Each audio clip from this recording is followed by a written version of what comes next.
Hello, I'm Janet Silver. Government House Leader Mark Holland and his colleagues across the aisle reached a deal this week, sending MPs back to their ridings until the House resumes in September. But there is still no deal on next steps with foreign interference, and reports of an upcoming cabinet shuffle continue. Joining me are two experienced political operatives, my colleagues here at Syntax Strategic, Marjolaine Provost and John Dugal. And John, I'm going to start with you. A number of bills the government wanted passed before the House rose, including the budget bill, disability benefits, and the language protections bill, all passed. Would you say this was a good spring session for the government? Before I get into that, I'm going to stop you for a second with a potential free ad for Tourism PEI. The weather has been fantastic here. I advise everybody to jump on board, get to PEI this summer. So Tourism PEI, if you're listening, we have ad space, we have time. Come find us. Getting back to your question, Janet, because it is a good one, I'm a little torn. Obviously, the political in me wants to give the win to the Liberals. They passed 15 pieces of legislation. That's not a small feat, especially not for a government that from the outside and from the Conservatives, etc., they often get chastised a little bit for not being a government of action. But when you look at the record, it'll show that this government is one that has passed significant amounts of legislation, both this session and in the past. So you got to give them a bit of a win for that. But I mean, was the rhetoric at all about any of the legislation they passed? I would say no. I think if you polled any number of regular Canadians sitting down at the coffee shop or gassing up their tank at a fuel station right now, getting ready for summer vacation, I don't think a single person would be able to identify any piece of legislation that actually passed by the government. I think the only piece of legislation that they'd actually be able to identify would be the embattled gun bill, which is not going to make it through the session in time for summer recess. So I think from that perspective, we have to chalk this up as ultimately a loss for the government because they lost control of the rhetoric.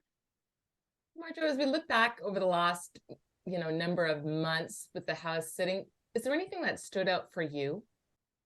Actually, I want to come back to what John, to his answer. I think there is one bill that at least francophones throughout the country will have noticed and should be able to cite, and that is the update to the Official Languages Act. That one's been a long time coming for any, language minority population. That is something to remember. So I do want us to say, we will give them credit for that specific one. Things that have stood out, I think the government was kind of in not a decline, but a bit of a retreating phase. They were very reactive. As John mentioned, they lost control of the rhetoric a little bit. There was kind of crises after scandal, after, and so they were reacting a lot, which is not the best for public image because you're not seen as being in control. So I think overall, summer recess will be helpful. Everybody's going to go back to their ridings, do the barbecue, corn chucking circuit, get the pulse of their constituents, and usually they come back energized and ready to go in the fall. John, in a press conference on Wednesday, Government House Leader Mark Holland said that parliamentary committees may continue over the summer. One would assume that that would include the committees that are looking at foreign interference. I'm wondering, wouldn't the government want to try to shut that down? I'm wondering, isn't there something that they could do to try to stop those from happening over the summer? Yeah, I was pretty shocked to hear that as well, especially in the partnership that they do have on supplying confidence with the NDP. Now, at the same time, the NDP is going to want to be able to take their chunk of flesh out of the government at any opportunity because they're going to have to position themselves as something going into the next election. And quite frankly, being the junior partner of a quasi-majority government is not something for the NDP to necessarily hang its hat on.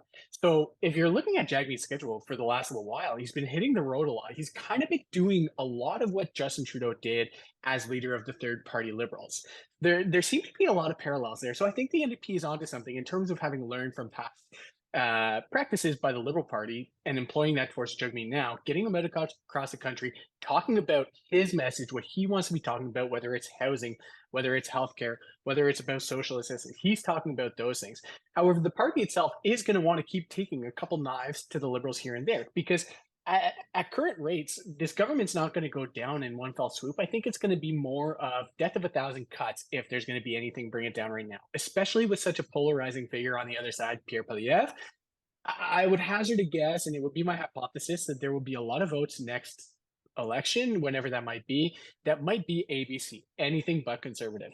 And if Jagmeet Singh and the NDP are going to surpass the Liberals, they're going to have to continue to be that wedge a little bit at times. And so I could see why the NDP wouldn't want to play ball with the Liberals in terms of shutting down committee over the course of summer and allowing the Conservatives to kind of have this one and then to contribute to it, because it shows that they're holding the government to account, perhaps more than any other progressive party, well, that being them or the Bloc.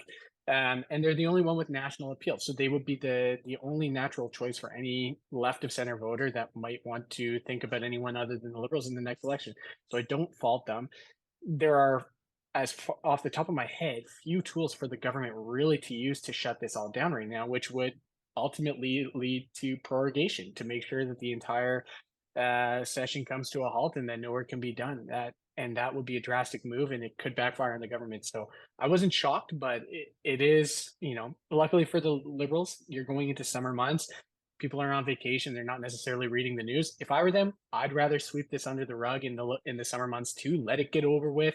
Let it be done by the time you come back in the fall session, and come out with a really robust policy program that they can take in through the fall economic statement, budget 24, and sail into the next election, hopefully on a high.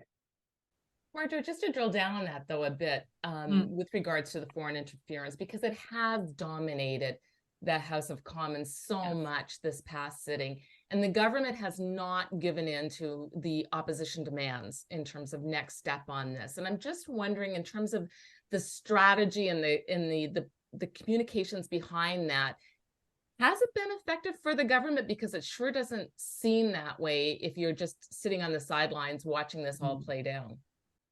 Yes, I think in this case, it's a bit of both. I think the strategy didn't play out like they expected it to, and the communications around it certainly didn't help. On a personal note, I feel bad for our ex-governor general who has had to step down, which is probably a first in his whole career. And that doesn't look good on the government at all.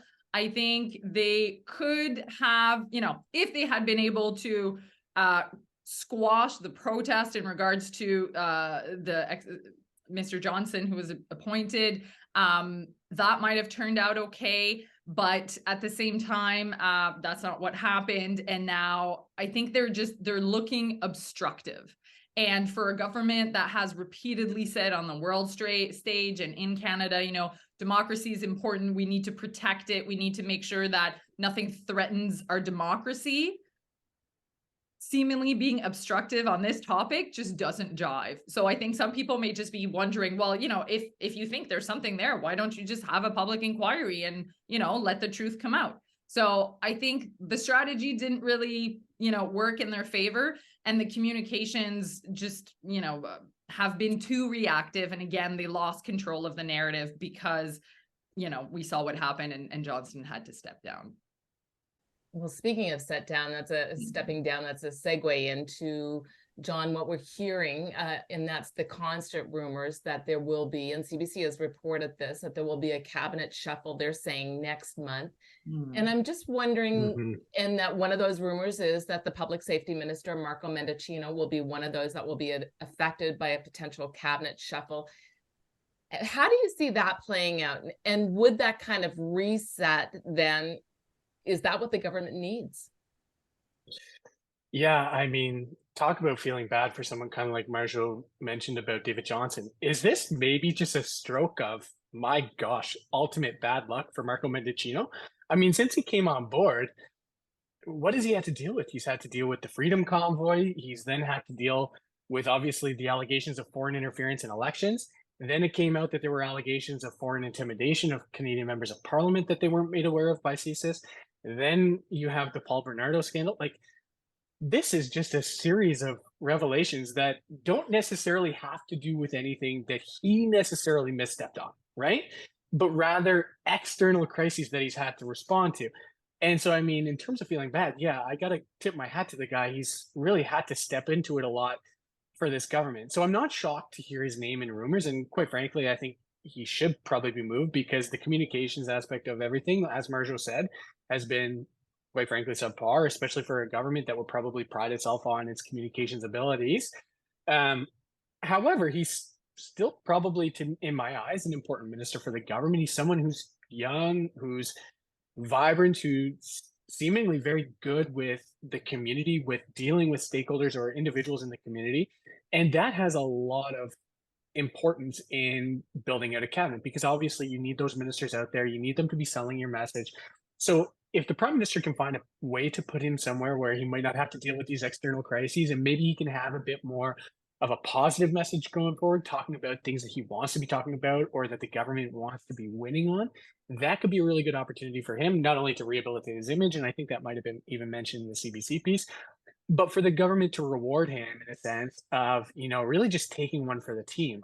I can't think of any other ministers in the sense that Marco Mendicino has had to do so that have really had to take one for the team. I mean, I guess if you go back several years, Mariam Monsef and Bartis Chagger had to take one for the team on a couple files. Dominic LeBlanc has always been one to step up and be really kind of the knight in shining armor for the prime minister. But I can't think of any other kind of situation similar to Marco in the liberal universe in under Justin Trudeau.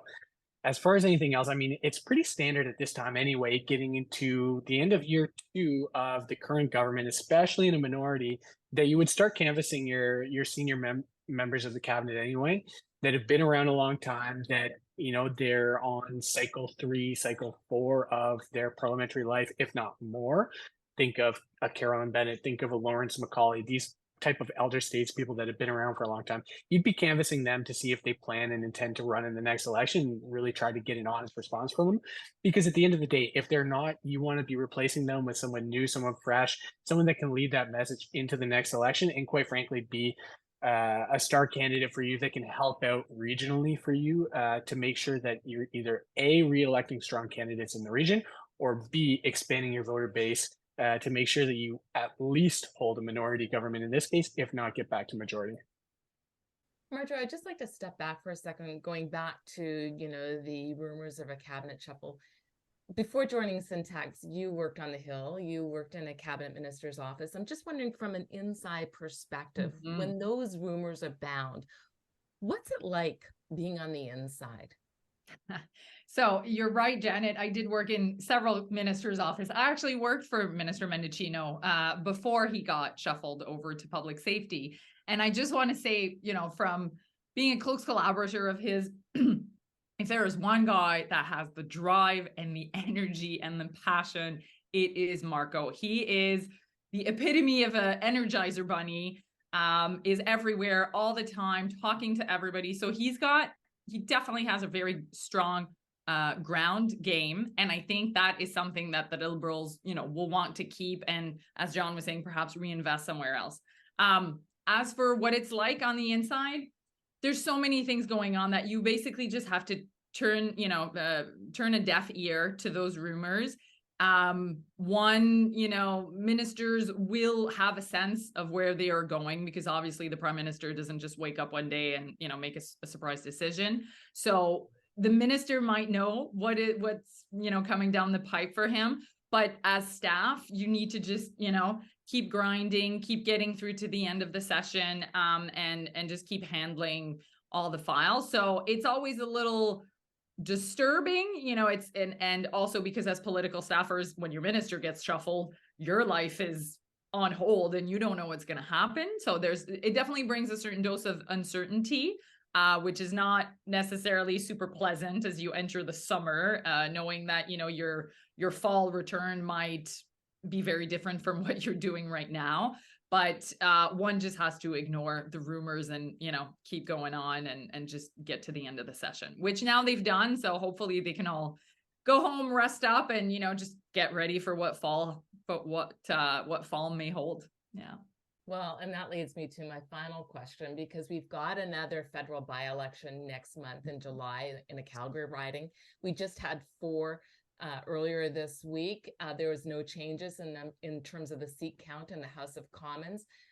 We saw a lot in terms of the tone, though, in the House of Commons, which really went downhill, especially over the last week. So I'm just wondering whether or not, given that we've not seen a seat change in these by-elections and we don't expect one next month, and how the tone, really changed and went downhill, whether or not parties will go away over this summer and we'll see any sort of maybe strategy changes for those parties for when they return in September. John, Marjo, who would like to take that on first? I might go first and arguably say no. I don't think so. I think if anything, Justin Trudeau is going to look across the aisle and see Pierre Poilievre. Meanwhile, Pierre Poilievre is going to look across the aisle and see Justin Trudeau and say, "I can't wait to take this guy down." And I don't think that's going to ratchet down at all. I mean, look, in any type of situation where Justin Trudeau would consider stepping down, that I think could be the one thing that would change everything. But these guys are almost like destined, it seems, to go against each other because Pierre is the one more than Andrew Scheer, I would say, as far as that side of the Conservative Party is concerned, is the one that's really promising and maybe demonstrating that he would truly follow through on those promises of undoing literally everything Justin Trudeau stands for and has done. And Justin Trudeau has a legacy to protect from Pierre Poilievre and the great unraveling that could take place. So I don't see that necessarily coming down because the by-elections fell exactly how everybody should have seen them falling down. If anything, the Liberals increased their vote in Oxford. Granted, take that with a big grain of salt because of the internal issues with the Conservatives there, but also in Notre Dame. And that one's maybe a bit more interesting because that was already a safe Liberal seat. And the fact that they were able to increase their vote share there and maybe even Winnipeg South, if I remember correctly, that's pretty strong for the Liberals. I think Ben Carr getting in the place of his late father is really important for the Liberals because it does add at least one voice from a prairie perspective, let's say, to the Liberal benches. And I think that actually is going to be maybe more important than anything into this is how does the Liberal Party now come together, look at the seats that they hold in Calgary, Edmonton, and say, how do we hold these? How do we hold Winnipeg? And maybe add a couple more. But I don't necessarily see the tone of the House of Commons changing at all in terms of strategizing for upcoming or future by-elections or the next general election. Marjo? Yeah, I would just add that it's been said inside the Liberal circles that, Justin Trudeau is not going anywhere until he, has that final battle with Pierre Poilievre. That's his goal. That's why he's staying on. He will not, go down without a fight. He's very adamant that he will lead the party and crush Poilievre, or at least that's what they hope to do. So I think that's important to remember. And also, yeah, he now is in the legacy phase of his, tenure. And I think that's something that is in the back of his mind saying, how is this going to go down? What am I going to be remembered for? Obviously, when you're reaching a decade in power, you got to start thinking about those things. And I hope that as much as, Canadians wanted Harper out at the end of in 2015 because it had been too long, I hope that he's able to avoid that kind of old, tired, hanging on look in the next year. And I think usually, summer break and all of that kind of handshaking, baby kissing, that's what he's good at. So I hope for them that it will reinvigorate him and he'll come back, with that good energy that is what seduced Canadians in the first place. So you advise for handshaking and baby kissing, not the opposite. Okay, that's a good one. I'm going to write that one down. That's all the time we have for today. Thank you to my colleagues, John Dugal and Marjolaine Provost. I'm Janet Silver. Till next time.